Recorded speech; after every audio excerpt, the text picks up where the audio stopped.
ബഹുമാനപ്പെട്ട ശ്രീ മൂലധരം മോഹൻ സർ, വേദിയിലുള്ള ബഹുമാനപ്പെട്ട റഫീഖ് അടക്കമുള്ള സഹപ്രവർത്തകരെ, പ്രിയപ്പെട്ട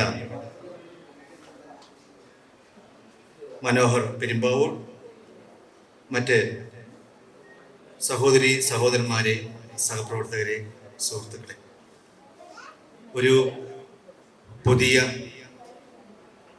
സിനിമ അതിൻ്റെ ഷൂട്ടിംഗ് എല്ലാം കഴിഞ്ഞ് അത് റിലീസ് സ്റ്റേജിലേക്ക് അടുക്കുന്നതിന് മുൻപുള്ള ഒരു മീറ്റിംഗ് എന്ന രീതിയിൽ ഇതിൽ ഒട്ടേറെ കലാകാരന്മാരും ഒട്ടേറെ പിന്നണി പ്രവർത്തകരും ഒരുമിച്ചിരിക്കുന്ന ഒരു വേദിയാണ് ഇത് എന്നെനിക്കറിയാം.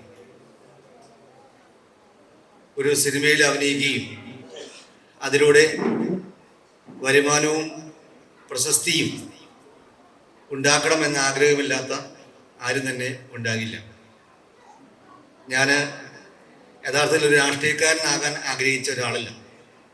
എനിക്ക് സിനിമയിൽ അഭിനയിക്കാനും അല്ലെങ്കിൽ സാഹിത്യ രംഗത്ത് നിൽക്കാനും ആഗ്രഹമുണ്ടായിരുന്ന ഒരാളായിരുന്നു. പക്ഷേ അതിന് സാധിച്ചില്ല എന്നതിൽ എനിക്ക് ദുഃഖമുണ്ടെങ്കിലും ആ മേഖലയിൽപ്പെട്ട ആളുകൾക്ക് അതുകൊണ്ടൊരു നഷ്ടവും ഉണ്ടായിട്ടില്ല എന്നാണ് എനിക്ക് തോന്നുന്നത്.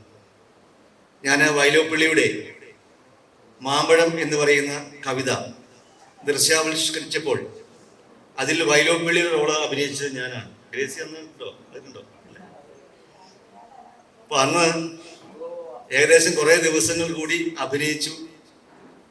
പക്ഷേ എല്ലാം കഴിഞ്ഞെങ്കിലും അത് ഇന്ന് വരെയും റിലീസായിട്ടില്ല. പക്ഷെ എന്നാൽ പോലും അതിൽ അഭിനയിക്കാൻ കഴിഞ്ഞൊരു സന്തോഷം എനിക്കുണ്ട്. ഒരു കലാകാരൻ എത്രമാത്രം ആ കലയെ സ്നേഹിക്കുന്നു എന്നുള്ളത് നമുക്ക് എല്ലാവർക്കും അറിയാം. നല്ല മനസ്സുണ്ടെങ്കിലും നല്ല രീതിയിൽ പ്രവർത്തിക്കാനുള്ള ഒരു ആഗ്രഹമുണ്ടെങ്കിൽ തീർച്ചയായും ആ രംഗത്ത് നിങ്ങൾക്കൊക്കെ വിജയിക്കുവാൻ കഴിയും. എൻ്റെ വാക്കുകൾ അവസാനിപ്പിക്കുകയാണ്. ഇന്ന് അല്പം കൂടി നേരത്തെ വരേണ്ടതായിരുന്നു. കല്യാണങ്ങളുടെ തിരക്ക്, ഇനിയും 3-4 കല്യാണങ്ങൾക്ക് പങ്കെടുക്കേണ്ടതായിട്ടുണ്ട്. ഈ സന്ദർഭത്തിൽ ഇവിടെ എത്താൻ കഴിഞ്ഞതിലും ഈ യുവാക്കൾ എന്ന് പറയുന്ന ഈ സിനിമ അത് സമൂഹത്തിന് മാതൃകയായി മികച്ച ഒരു സിനിമയായി മാറട്ടെ, എല്ലാ രീതിയിലുമുള്ള അഭിവൃദ്ധിയും ഉണ്ടാകട്ടെ എന്ന് ആശംസിക്കുന്നു. എൻ്റെ വാക്കുകൾ അവസാനിപ്പിക്കുന്നു.